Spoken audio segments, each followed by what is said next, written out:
encore aux foules. Akaambia tena makutano. Quand vous voyez un nuage s'élever à l'Occident, Unapoona wingu inasimama magharibi, vous dites, mnasema aussitôt la pluie vient. hapo karibuni mvua inanyesha. Et il arrive ainsi. Na inafika hivyo hivyo. Quand vous voyez souffler le vent du midi, mnapoona mpepeo unavuma kaskazini, vous dites, mnasema il fera chaud. kutakuwa joto. Et cela arrive. Na hii inafika. Hypocrite. Manafiki. Vous savez discerner l'aspect de la terre et du ciel. Mnajua kupambanua hali ya udongo na ya mbinguni. Comment ne discernez-vous pas ces temps? Namna gani hampambanue nyakati hizi? Quelqu'un peut dire amen? Mtu anaweza sema amina? Le sous-thème qui nous a été donné dans ce grand thème, na somo ndogo tuliopewa katika hii somo c'est la kubwa, dernière ère, ni wakati wa mwisho, c'est le discernement de temps. ni kupambanua wakati. Il est très important de parler du discernement de temps. Ni ya muhimu sana kuzungumzia kuhusu upambanuzi wa wakati. Parce que lorsque l'homme ne sait pas discerner le temps qu'il est et le temps qu'il fait, kwa sababu mtu kama hajui kupambanua inakuwa wakati gani na anafanya kitu gani kwa wakati gani, l'homme ne saura pas quoi faire à son temps. Mtu hatajua afaye nini kwa wakati wake. L'une des grandes bénédictions que le Saint-Esprit doit accorder à son église, mojawapo ya baraka kubwa ambayo Roho Mtakatifu inabidi apatie kanisa lake, c'est le discernement de temps. Ni upambanuzi wa wakati. Et ma prière est que peuple de Dieu de la ville de Béni, na maombi yangu ni kwamba taifa la Mungu wa mji wa Beni, que le Dieu des cieux nous accorde à discerner le temps. Mungu atupatie kuweza kupambanua wakati. Jésus reproche à la foule et aux pharisiens qui sont venus pour le piéger. Yesu anakaripia makutano na wafarisayo waliyekuja kumtega, leur manque de discernement de temps. Ukosefu wao wa kujua wakati. Parce que eux venaient, ils demandaient un signe.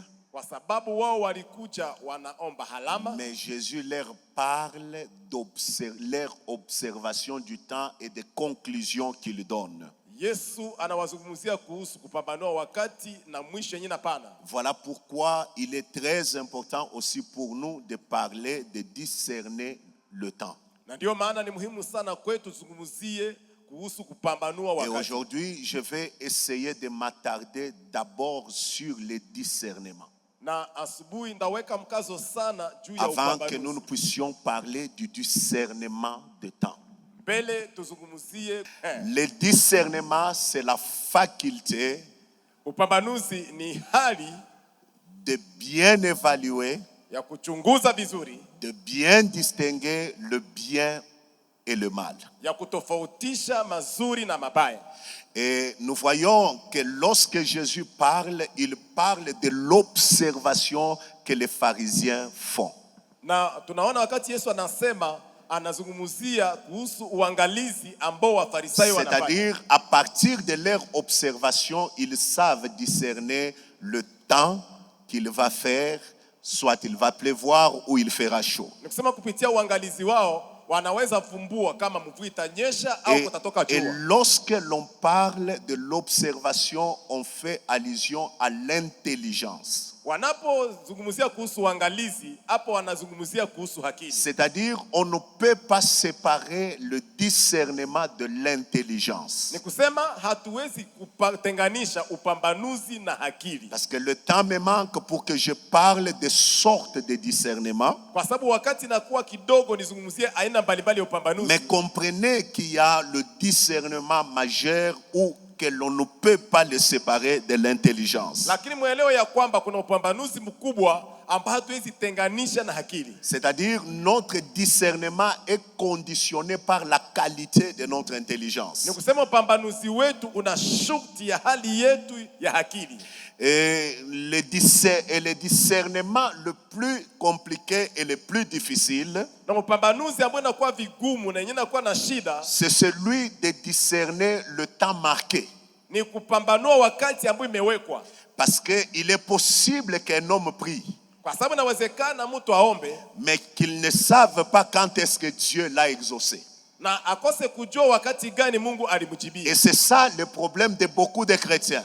Na hii ndio shida ya Wakristo Vous wengi. passez beaucoup de temps dans la prière, Tunapitiza muda mrefu mais katika on ne maombi. sait pas discerner le temps où Dieu nous a visités. Hatujui kujua wakati gani Mungu alitutembelea. Parce que dans le domaine des temps, il y a le temps que l'on appelle chronologique. Kwa sababu kuna wakati ya saha. Le temps chronologique, Wakati ya saha c'est une parenthèse que Dieu a ouverte dans l'éternité. ni kifungo ambacho Mungu alifungua katika umilele. Pourquoi Dieu s'appelle, ou Jésus s'appelle Je suis? Kwa nini Yesu anaitwa Niko? Il s'appelle Je suis parce qu'il n'a pas le passé, il n'a pas le futur, il n'a que le présent. Anaitwa Niko kwa sababu hana zamani yake, hana kesho Pourquoi? yake, Parce anakuwa que katika sasa. vivant dans l'éternité et contrôlant l'éternité, Akiishi katika umilele na kutawala dans umilele. l'éternité, il n'y a pas le temps. Katika umilele hakuna wakati. Le temps qu'il y a dans l'éternité, c'est le temps présent. Wakati ambao unakuwa katika umilele ni wakati wa Voilà sasa. pourquoi Dieu est le Je suis. Kwa sababu Mungu ndio maana Mungu ndio C'est Niko. nous qui avons le passé, Sasa tunakuwa na wakati qui uliopita, avons le présent ndio tunakuwa na et sasa, qui avons le futur. tunakuwa na wakati ya kuja. Mais Dieu s'appelle Je suis. Lakini Mungu anaitwa Niko. En d'autres termes, Kwa msemo mwingine, là où Dieu se tient, kwenye Mungu anasimama, il a un pied dans le passé, alikuwa katika uzamani, un pied dans le futur anakuja katika siku et za kuja, lui-même assis dans le présent. na yeye mwenyewe anakaa katika sasa. C'est-à-dire, Ni kusema il contrôle anaongoza le passé, zamani, il fixe le futur anaelekeza kesho, et il gère le présent. na anawakili sasa. Voilà pourquoi Ndio maana il est Je suis. iko Mais ndio Niko. le temps, Wakati c'est Dieu dans sa souveraineté ni Mungu katika umungu wake. qui a accepté d'ouvrir une parenthèse dans l'éternité. Alikubali kufungua kiwango fulani katika umilele. Et cette parenthèse Na ile nafasi s'appelle temps. inaitwa wakati. Voilà pourquoi dans le temps, Ndio maana katika wakati il y a un passé, kuna wakati il y a un présent kuna sasa et il y a un futur. na kuna wakati ya kuja. Pourquoi est-ce que quand Dieu parle, Kwa nini Mungu wakati anasema, même quand il te donne des promesses, hata anapokupa ahadi, dès que tu reviens en toi-même, tu te rends compte que ce présent, c'était réel. unaporudia ndani yako mwenyewe unajua kwamba ni sasa na ni Parce kweli. que quand Dieu parle, il ne parle que dans le présent. Kwa sababu Mungu anaposema anasema kwa Parce que sasa. lui vit dans le présent, il est le Je suis. Anakuwa katika usasa, iko ndiye aliye. C'est nous qui avons le futur. Sema tunakuwa na siku za kuja. Mais Dieu a un temps fixé Lakini Mungu ana wakati pour ameweka chaque événement, kwa kila tukio, pour chaque chose, kwa kila kitu, pour chaque accomplissement. kwa kila utimiliko. Et ce temps-là, Na ile wakati c'est ce que nous appelons temps marqué. ndio tunaita wakati ambao imewekwa. On est ensemble? Tuko pamoja? Alors, on parle de discerner le temps. Sasa wanazungumzia kuhusu kupambanua wakati. Et je disais, le temps le plus difficile, c'est le temps marqué. Na nikasema wakati iliyo ngumu ni wakati ambao imewekwa. Et comme le discernement Na namna upambanuzi fait appel à l'intelligence. inaita akili. Or, l'intelligence de l'homme Ijapokuwa akili ya mtu a été dénaturée depuis que l'homme a péché. iliharibika wakati yenye mtu alifanya dhambi. C'est-à-dire l'intelligence de l'homme, Ni kusema akili ya mtu, le jugement de l'intelligence de l'homme hukumu ya akili ya mtu a été détruit lorsque l'homme a péché. iliharibika wakati mtu alifanya C'est ce dhambi. qui fait que l'intelligence de l'homme Ndio inafanya akili ya mtu n'est pas éclairée, n'est pas suffisamment éclairée pour qu'il prenne le jugement par soi-même. haiangaziwe vizuri ili akamate hukumu yeye mwenyewe. Voilà pourquoi lorsque l'apôtre Paul parle, Ndio maana wakati mtume Paulo dans anasema, Romains chapitre 12, le verset 1er jusqu'au 3e, katika Warumi 12 verse ya kwanza mpaka ya il 3, dit, offrez vos corps comme des sacrifices vivants, anasema toeni mili zenu kama sadaka ce qui iliyo hai. sera pour vous un sacrifice agréable à Dieu. itakuwa kweni zabihu inayompendeza Mungu. Et la Bible dit, ne vous conformez pas au siècle présent, Anasema msijilinganishe na ulimwengu wa sasa, mais soyez plutôt transformés par le renouvellement de votre intelligence. Anasema mugeuzwe kupitia upya wa akili zenu. En d'autres termes, l'apôtre Paul fixe notre niveau de transformation au niveau de notre renouvellement de l'intelligence. Nikusema mtume Paulo anaweka mabadiliko yetu kwa hali ya kugeuzwa kwa akili yetu. C'est-à-dire le niveau où nous connaissons la transformation dans la vie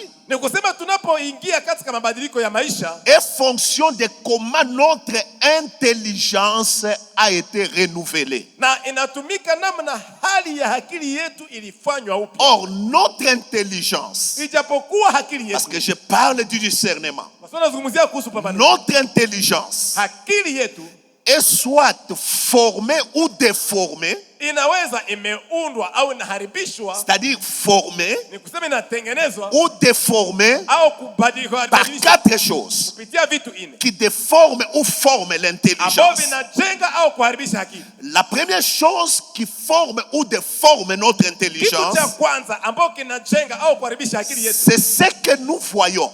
si ambao tunaona, Ce que tu vois yenyewe unaona finit par définir ta façon de réfléchir, ta façon de penser. inafikia ikuwezeshe hali yako ya kufikiria, akili yako ya kuwaza. Voilà pourquoi lorsque Dieu parle à Jérémie, Ndio maana wakati Mungu anaongea na il lui Yeremia, pose la question, Jérémie, que vois-tu? anauliza Yeremia, unaona nini? Jérémie lui dit, je vois un amandier. Anasema mimi naona litunda. Et le Seigneur lui dit, tu as bien vu. Anasema uliona vizuri. C'est juste après cela que Dieu dit, je suis derrière ma parole Hapo ndiko anasema niko nyuma neno lako pour l'accomplir. kwa kuitimiliza. En d'autres termes, Kwa msemo mwingine, ta vision, gizi ya kuona ta yako, façon de voir hali yako ya kuona détermine comment Dieu se positionne derrière sa parole. inaonesha namna gani Mungu anasema nyuma neno lake. En d'autres termes, Kwa msemo mwingine, ce que tu vois tous les jours yeye unaona kila siku finit par définir inafikia kuonesha comment tu penses, unawaza namna gani, comment tu fais, unafanya namna gani, comment tu agis, unatenda en namna gani, bref,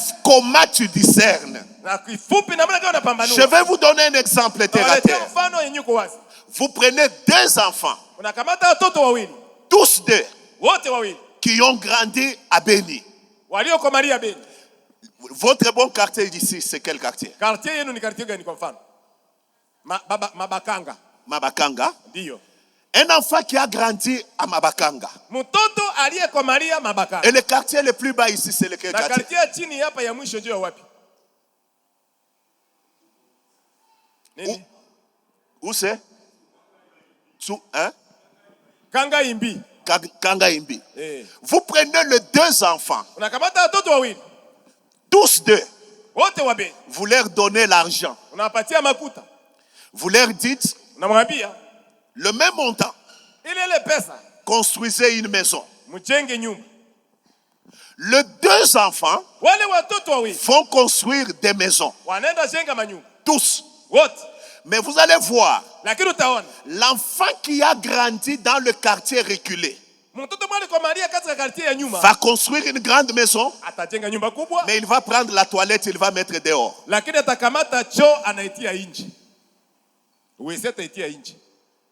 Mais l'autre qui a grandi dans le bon quartier, Lakini mwenye alikomalia quartier mzuri, il va prendre, il construit une maison en étage et puis il prend les toilettes, il met dedans. atajenga nyumba ya gorofa anatia mawese Mais ndani. qu'est-ce qui a déterminé l'agissement de tout un chacun? Kitu gani kilionesha utendaji wa kila mtu? L'intelligence de tout un chacun. Akili ya kila mtu. Mais cette intelligence est conditionnée par quoi? Ile akili inaongozwa Par na nini? ce que chacun voit tous les jours. Kulingana yenye kila mtu anaonaka kila siku. Tu sais, ce que tu vois, Unajua yenye unaona, tu peux croire que c'est tout ce qu'il y a. inakuaminisha kwamba tu njoo yote yenye Or, inakuwa. au-delà de tout ce que tu vois, Ijapokuwa zaidi yenye unaonaka, il y a des choses kuna vitu que tu n'as pas encore vues. yenye huyaonaka bado.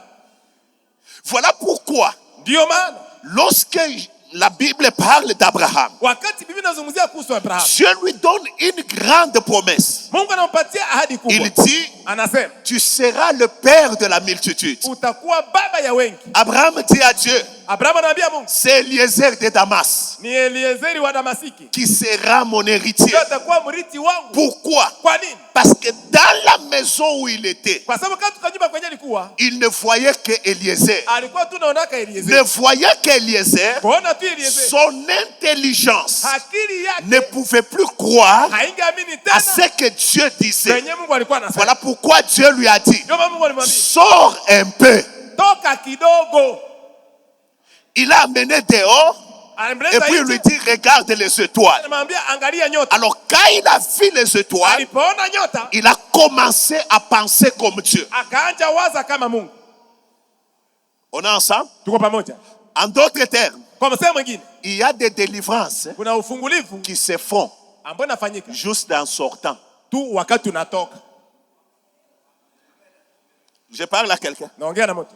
Non, je suis décidé dans ce travail Nimeamua katika kazi hii de parler durement. niseme nguvu, Même si vous allez me lapider, hata kuna nitapiga majiwe. laissez-moi d'abord terminer. Acha kwanza nianje maliza kazi. Gardez vos pierres d'abord. Muweke majiwe zenu mmifuko kwanza. Ce que l'homme voit Yenye mtu anaona conditionne son intelligence. ndio inaongoza akili yake. La deuxième chose qui conditionne l'intelligence d'un homme, Kitu ya pili yenye inaongoza akili ya mtu, c'est ce que l'homme entend. yenye mtu anasikia. Écoutez-moi. Mnisikilize. Qu'est-ce qui fait que Kitu gani kinafanya quand vous entendez unaposikia le frère Étienne, ndugu Etienne, même quand il parle en très bon français, hata anasema Kifaransa kizuri, il a une façon de prononcer. iko na hali yake ya kuongea, ya kusema maneno. Mais quand vous m'entendez, moi, Unapomsikiliza yeye, je prononce aussi de ma manière. naye anaongeaka kwa jinsi yake. Vous savez pourquoi? Unajua kwa nini? Lorsque moi j'ai grandi, Wakati yeye alikomala, j'ai entendu les gens prononcer comme je prononce là. nilisikia watu wanatamkaka kizi mimi natamkaka. Et lui, quand il a grandi, Na yeye alipokomaa, il a entendu comment les gens prononcent. alisikiaka namna gani watu wanatamka kama. Alors chacun commence à parler Sasa kila mtu anaanza ongea selon ce qu'il avait entendu. kulingana yenyewe alikuwa kanazoea kusikia. Qu'est-ce qui nous a forgé? Kitu gani tutengeneza? Ce que nous avons entendu. Yenyewe tulisikia. Tu sais, à force d'entendre certaines choses, Unajua kulingana kusikia kila mara mambo tous fulani. les jours, Kila siku vous allez croire utaamini, que ces choses-là, bien qu'étant anormales, utawazi ile mambo iko kawaida. deviennent normales. Sio kawaida, inakuwa kawaida. Je venais avec des frères, Nilikuwa na mandugu, on venait de l'aéroport. nilikuwa toka kwa On uwanja était avec le pamoja pasteur. na mchungaji.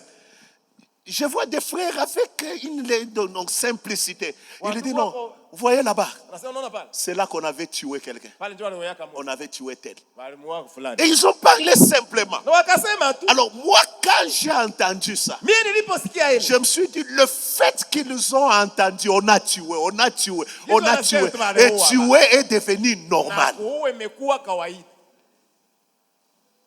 Hein? Leur intelligence Akili yao commence à accepter l'inacceptable. inaanza kukubali vitu visivyokubalika. Je peux avancer? Naweza endelea? L'intelligence. Akili. L'intelligence d'un homme Akili ya mwanadamu peut accepter. Tu vois, j'ai vu le pasteur Marcel ici parler de choses, certaines choses. ona mchungaji Marcel akisema maneno hapa. Tu vois que l'intelligence d'un homme, Unaona akili ya mtu le fait d'avoir vu et entendu la normale, kusikia na kuelewa vitu visivyo kawaida. peut prendre les choses anormales normales. Inaweza kamata vitu visivyo kawaida vinakuwa vya kawaida. Je peux avancer? Naweza endelea? J'ai vu le pasteur Marcel parler.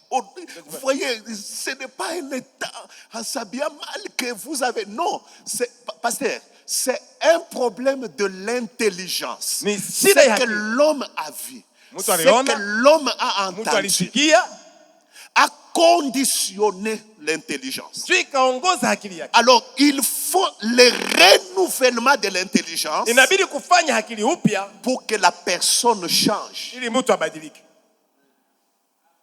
Je peux avancer? Naweza endelea.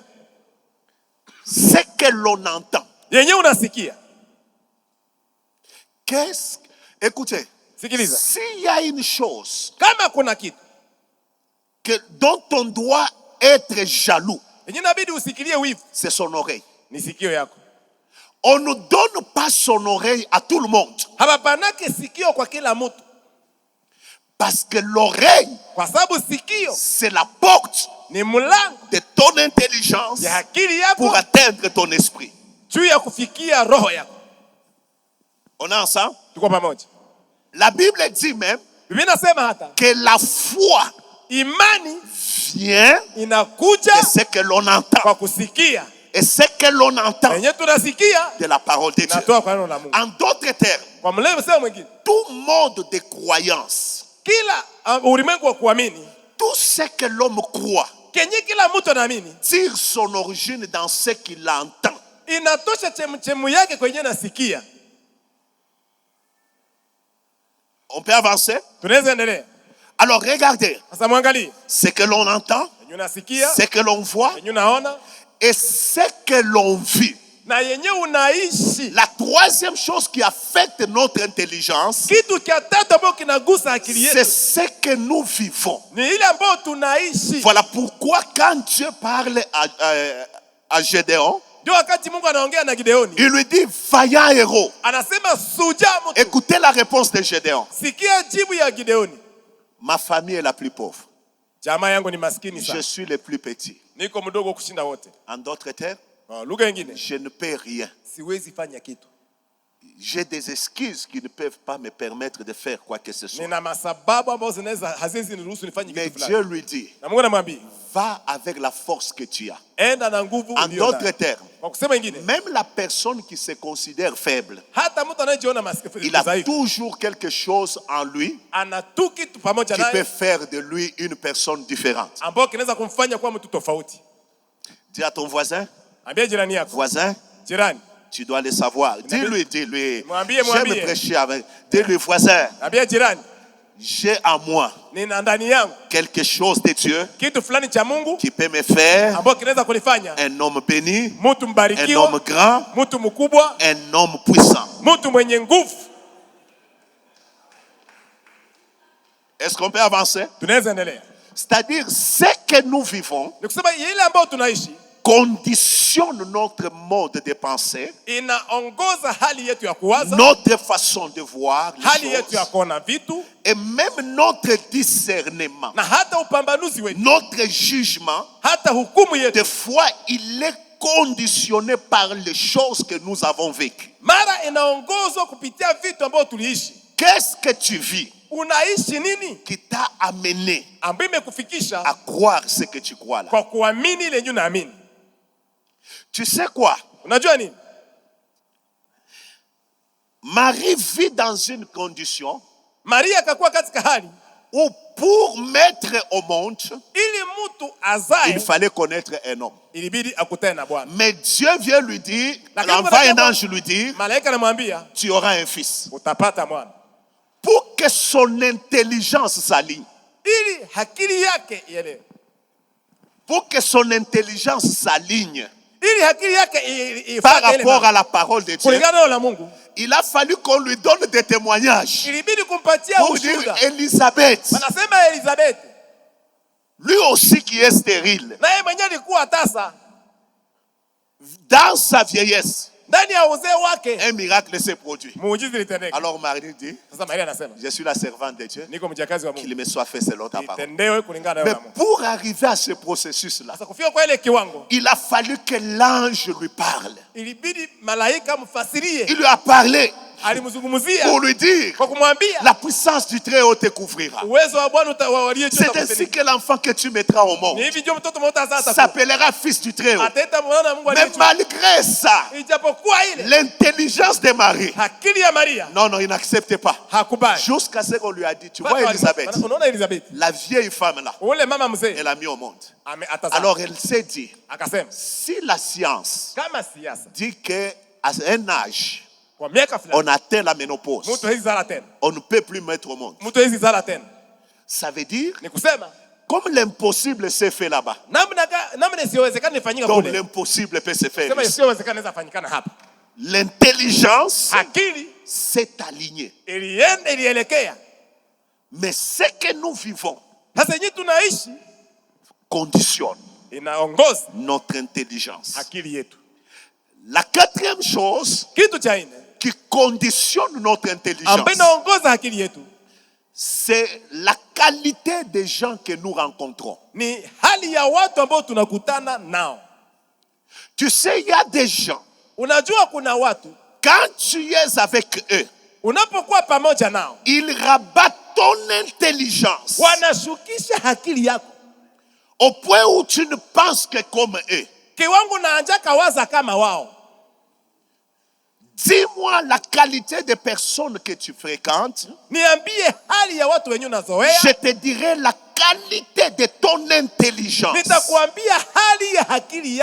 et ton niveau de discernement. Tu ne peux pas monter plus haut. Comme on nous l'a dit, réfléchir au niveau où l'église doit fonctionner. Si la qualité des personnes que tu rencontres ne te ramène qu'à penser à un Dieu qui peut donner un sac de farine,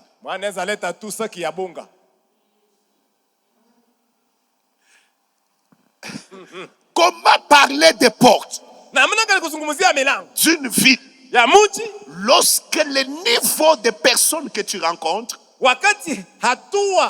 quand vous parlez que d'un Dieu qui peut donner des petites choses.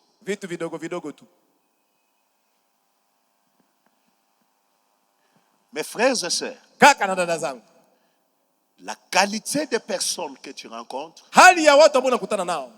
finit par définir le niveau de ton discernement. Quand vous vous rencontrez, vous parlez de quoi? Lorsque vous ne parlez que de vos souffrances, tout votre travail, même quand on parle de discerner des temps, vous penserez à vos souffrances. Pourquoi? Votre intelligence est enfermée dans ce que vous entendez, dans ce que vous voyez, dans ce que vous vivez et de qui vous rencontrez. Voyez-vous, lorsqu'on a regardé Pierre, on dit, toi, tu étais avec Jésus. Pierre nie, mais on lui dit, même ta façon de parler, en d'autres termes, ton mode de réflexion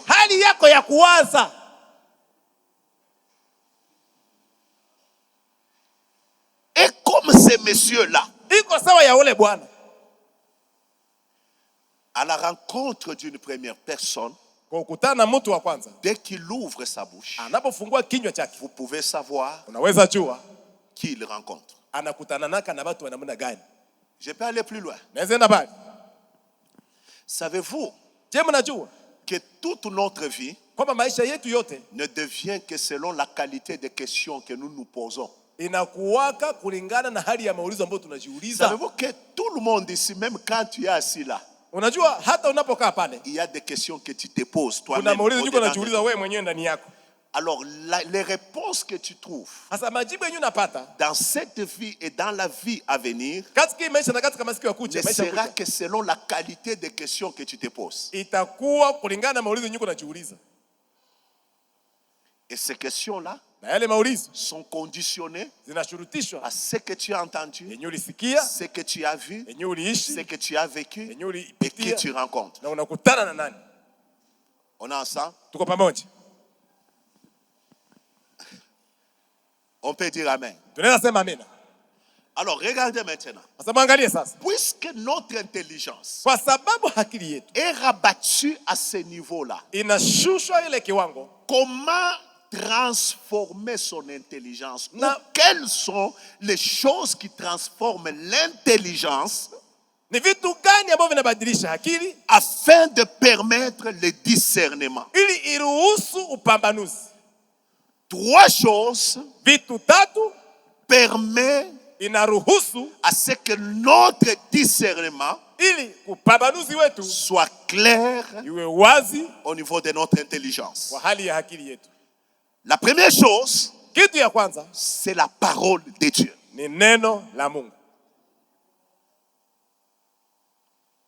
La parole de Dieu. Lorsque vous lisez le psaume, chapitre 19, le verset 130, la Bible dit, la parole de Dieu est claire. De la même manière que tu as écouté des choses qui ont rabattu ton intelligence, au point où le discernement n'est plus bon, c'est l'écoute de la parole de Dieu qui permet le renouvellement de l'intelligence et le changement de l'intelligence. Écoutez-moi, bien-aimés dans le Seigneur. Et cette parole ne doit pas être selon ce que nous voulons. Parce que quelqu'un peut interpréter la parole de Dieu avec les lunettes de son environnement.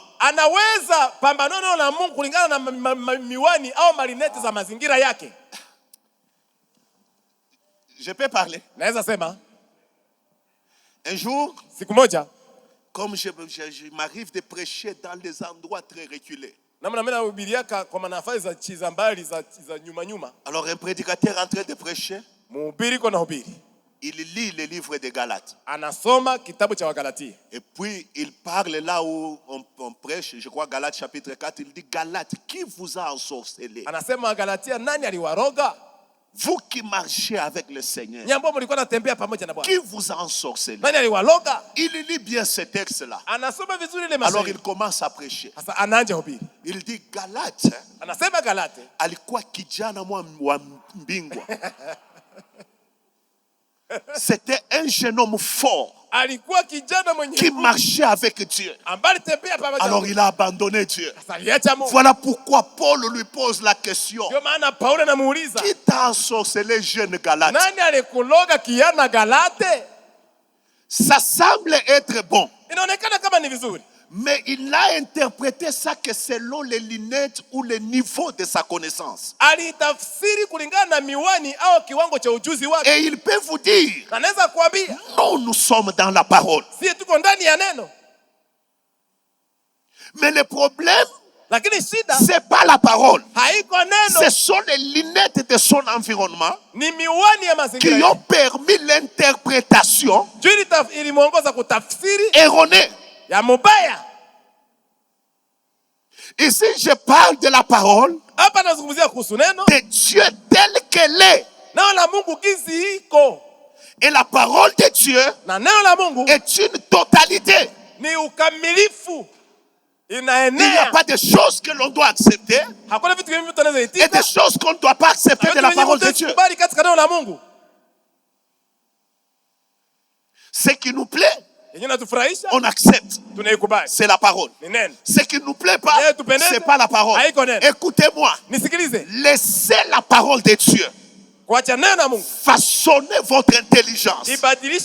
Lorsqu'un homme commence à penser selon la parole de Dieu, son discernement devient clair. On est ensemble? Le jugement d'un homme devient plus claire lorsque la personne a l'expérience de la parole de Dieu. C'est ce que Hébreux chapitre 5, le verset 13 à 14, il parle de ceux qui sont devenus matures, dont le discernement a été exercé par l'expérience de la parole. Écoutez-moi, bien-aimés, j'aimerais vous dire, vous voulez que votre intelligence devienne claire et que votre discernement devient exact, recourez à la parole de Dieu. N'arrêtez pas d'apprendre la parole de Dieu. N'arrêtez pas de laisser la parole vous transformer. Chaque jour, apprenez de Dieu quelque chose. On est ensemble? La première chose qui change l'intelligence, qui fait à ce que le discernement devienne plus clair, c'est la parole de Dieu. Parce que c'est elle qui permet la maturité. Et lorsqu'il y a maturité, tu ne seras plus emporté par tout vent de doctrine. Tu ne seras plus emporté par tout vent de tous ceux qui s'enseignent, de tous ceux qui se font. Parce que tu seras fondé dans la parole de Dieu. Les tromperies des hommes n'aura plus d'efficacité sur toi. Parce que lorsque ça arrive, ça trouvera un jugement éclairé par la parole. C'est vrai, tu as vu des choses dans ton environnement et partout là où tu es parti. Mais que dit la parole de Dieu? Je vous dis, aujourd'hui, le monde, lorsque vous tournez dans le monde, vous voyez des choses impossibles qui peuvent faire à ce que, si vous n'êtes pas attentionné à la parole de Dieu, vous commencez à vous aligner selon ce que vous avez vu. Parce qu'aujourd'hui, avec la folie de ce monde,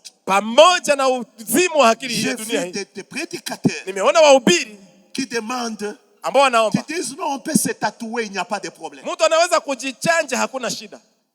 Mon Dieu. Et vous les trouvez avec des tatouages. Et ils défendent même. Ils disent même Dieu. La Bible dit qu'il nous a déjà écrit dans sa main. Comment il nous a écrit sur les tatouages. Tu sais, dans la Bible ici, tu peux trouver tout ce que tu veux selon les lunettes que tu portes.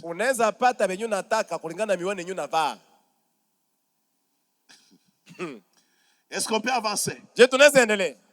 Alors, si tu n'es pas ancré dans la parole, ton jugement sera erroné. Et tu n'auras pas de discernement.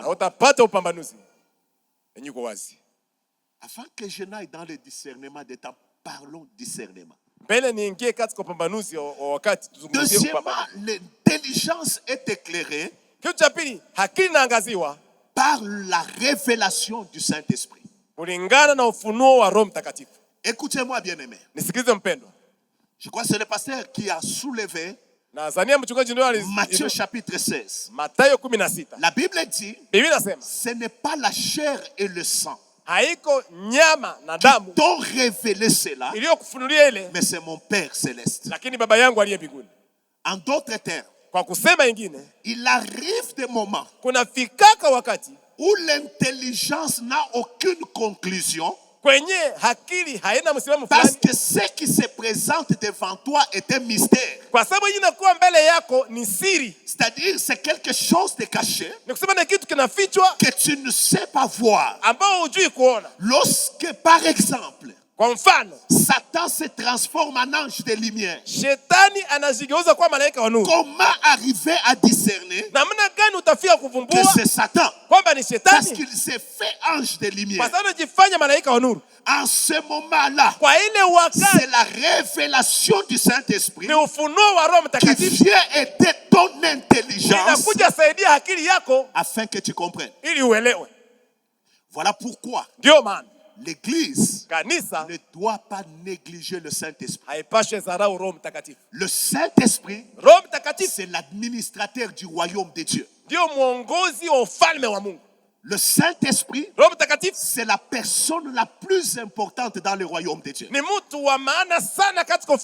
Parce que c'est le Saint-Esprit qui met le projecteur sur Jésus.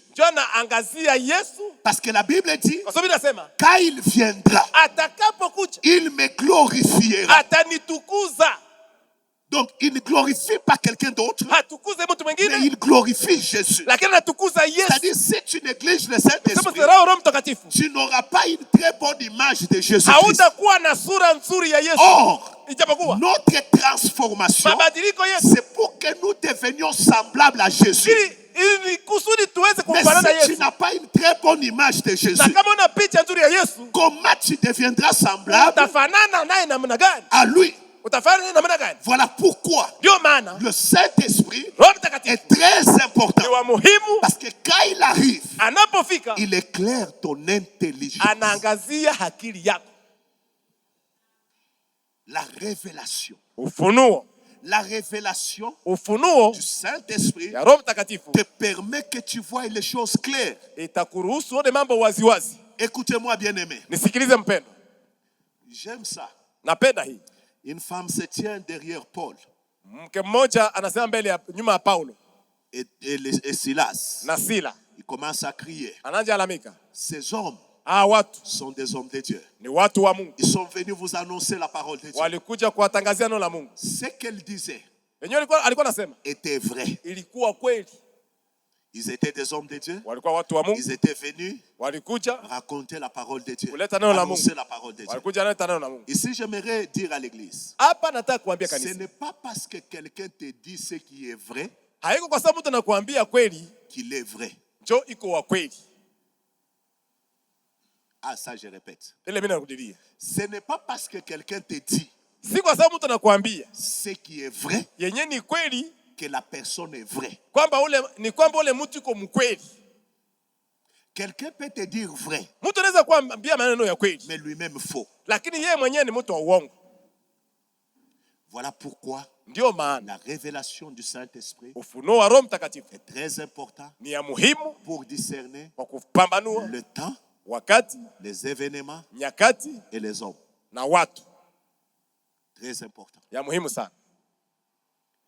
Et la troisième chose qui permet à ton intelligence de discerner correctement, c'est le niveau de ta connaissance de Dieu. Le niveau de ta connaissance de Dieu.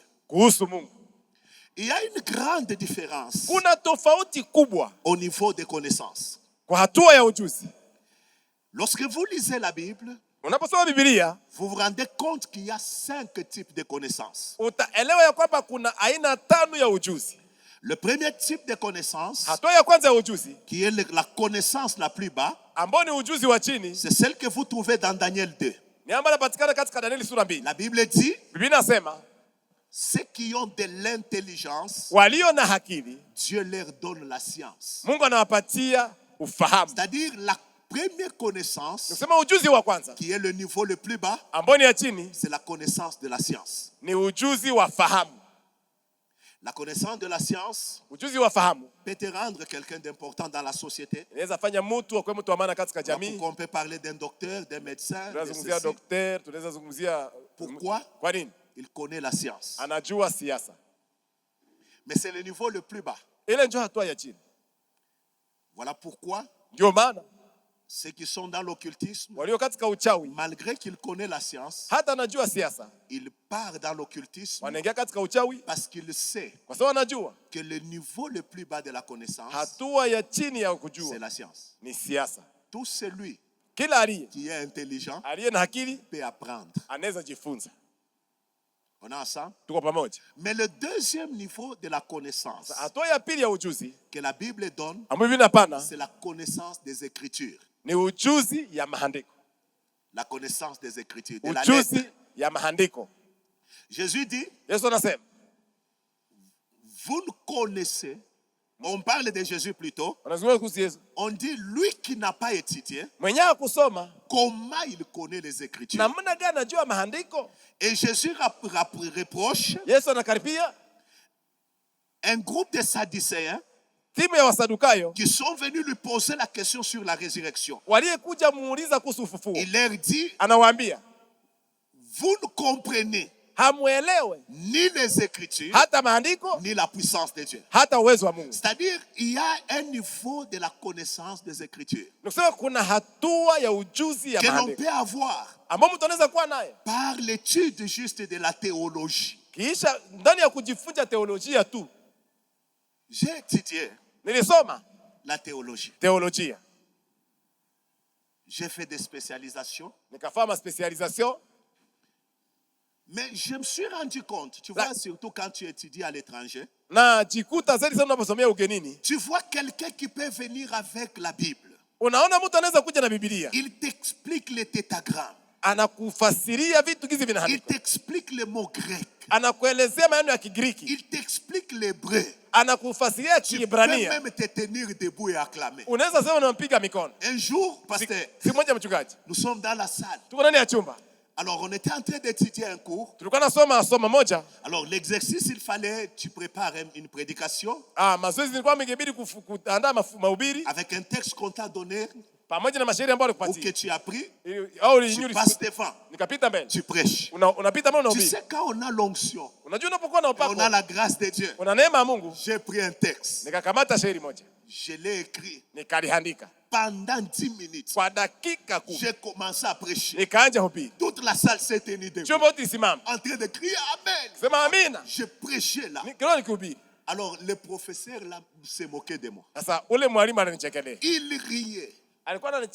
Et puis à la fin, quand j'ai fini, je ferme ma Bible. Je rentre. Il dit, le pasteur avait ces choses à dire. Et puis il les a collés un texte.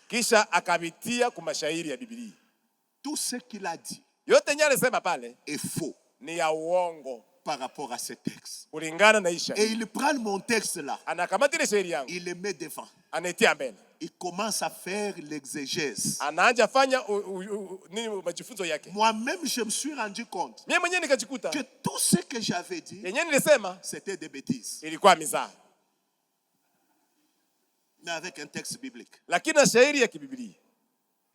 Mais il y a le troisième niveau de la connaissance. C'est ce que Paul dit dans 1 Corinthiens chapitre 2. Il dit personne ne connaît les choses de Dieu si ce n'est l'Esprit de Dieu. Il y a le troisième niveau de connaissance, c'est ce qu'on appelle la connaissance des choses de Dieu. Tu sais, c'est à ce niveau-là que l'Église est restée, la connaissance des choses de Dieu. On sait comment on doit prier.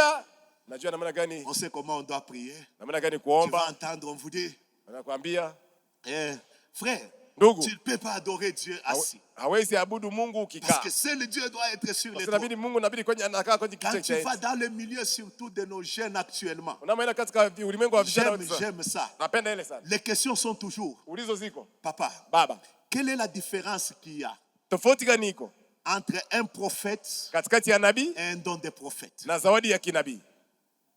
de prophétie?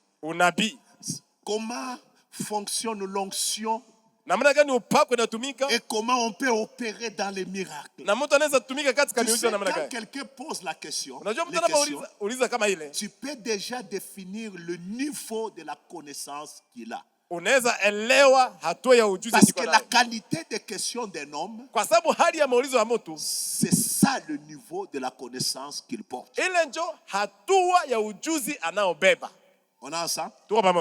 C'est-à-dire, les choses de Dieu intéressent les gens. Pourquoi quand quelqu'un est rempli du Saint-Esprit,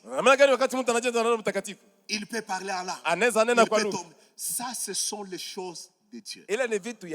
Mais c'est quand même un niveau, la personne commence à faire un progrès dans la connaissance.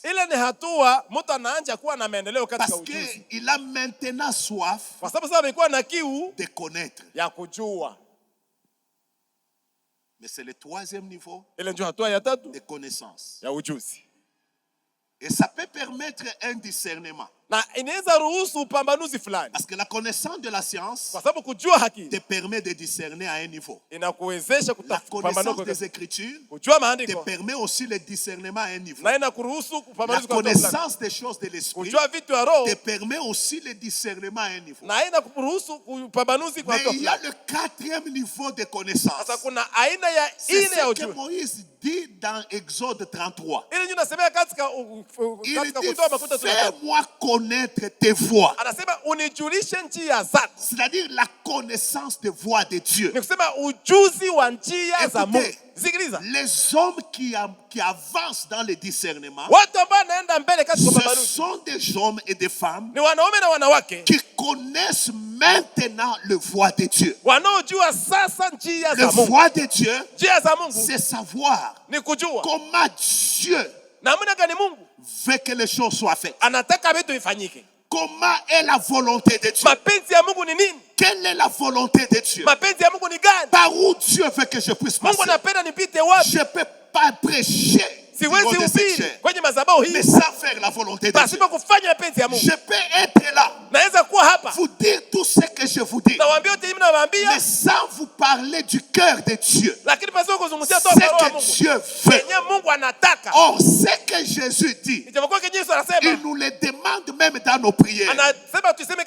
Quand vous priez, dites que ta volonté soit faite sur la terre comme au ciel. En d'autres termes, la connaissance de la volonté de Dieu, c'est le niveau plus élevé de la connaissance, parce que ça te permet de discerner correctement pour savoir que ce qui se fait, ça peut être de Dieu, mais ce n'est pas pour Dieu. Parce que quelqu'un peut faire une bonne chose, mais qui n'est pas de Dieu. Voilà pourquoi ça devient un niveau élevé de la connaissance. Et le dernier niveau de la connaissance, c'est là que je voulais vous amener. Le niveau top de la connaissance, c'est la connaissance de Dieu lui-même. Pas la connaissance des choses de Dieu, pas la connaissance des voies de Dieu, mais la connaissance de Dieu. Répète ça un peu. Kujua Mungu. Connaître Dieu. Vous savez, on a dans l'église beaucoup de gens qui connaissent les choses de Dieu, qui connaissent les Écritures, des fois même qui peuvent connaître quelques voies de Dieu, mais qui ne connaissent pas Dieu. On est ensemble? Voilà pourquoi Moïse, après avoir vécu les choses de Dieu, il a vu des plaies de sang, la mer se fendre, il a vu des miracles extraordinaires. Il arrive à un niveau, il s'arrête. Il dit, fais-moi connaître tes voies. Alors, je te connaîtrai. Parce que quand quelqu'un commence à connaître les voies de Dieu, la connaissance des voies de Dieu le conduit à la connaissance de Dieu. On a ensemble? La connaissance des Écritures te conduit à la connaissance des choses de Dieu. La connaissance des choses de Dieu va te conduire à la connaissance des voies de Dieu. Et les voies de Dieu vont te conduire à connaître Dieu. Et c'est la connaissance de Dieu qui permet un bon discernement.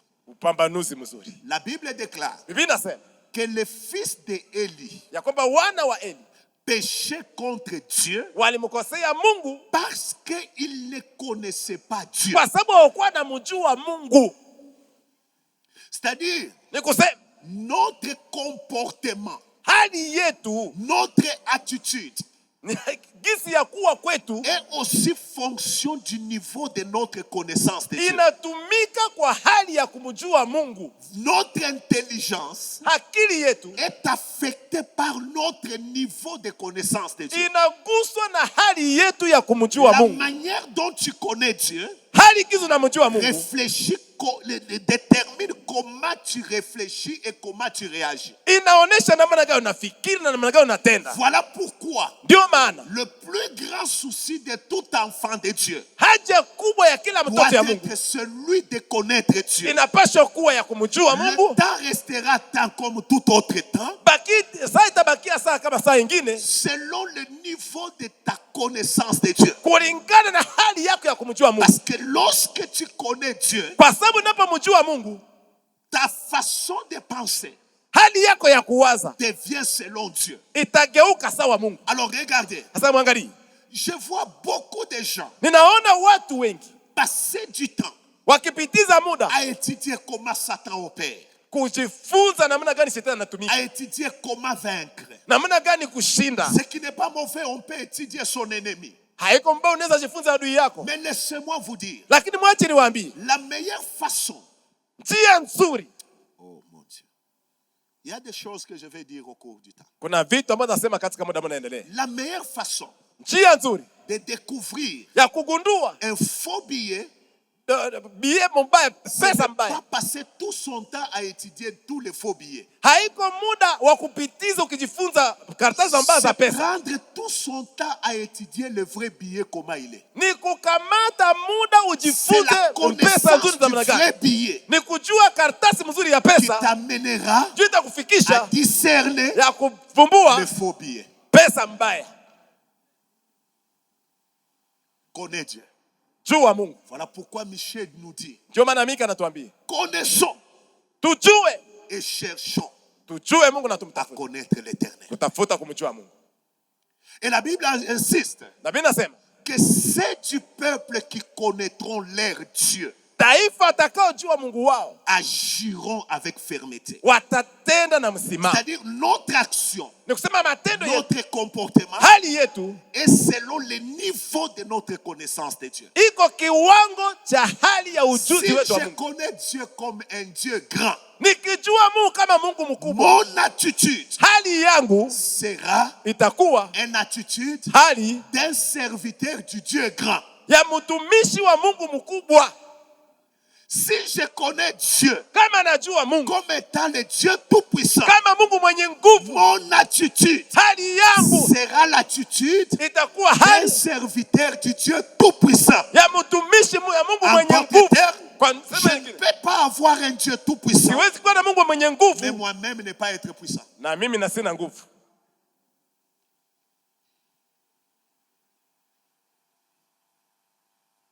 Ta réaction utenda yako est selon le niveau iko kulingana na hali de la connaissance ya ujuzi de Dieu. Ya Mungu. Or la réaction, japokuwa kujibu, c'est une attitude ni hali de ton intelligence ya akili yako face à une situation. Mbele ya hali fulani. Or si l'intelligence ikiwa akili n'est pas affectée haiguswe par la connaissance de na Dieu, ujuzi wa Mungu, ta manière de faire, hali ya kutenda yako, ta manière de réagir, hali ya kujibia yako sera selon le niveau itakuwa kulingana na hali connaissance. Ya ile ujuzi. Ton intelligence akili yako est affectée inaguswa par ce que tu vois, kulingana wenye unaona, ce que tu entends, unasikia, ce que tu vis, yenye unaishi, qui tu fréquentes. Nani unazoea. Mais tu veux que ton intelligence lakini unafanya akili yako soit bousculée, soit secouée. Itikiswe. Il faut nabidi kwanza la parole de Dieu. Neno la Mungu. 2, ya pili, la révélation du Saint-Esprit. Et 3, tatu, la connaissance de Dieu. mjua Mungu. Que Dieu vous bénisse. Mungu awabariki.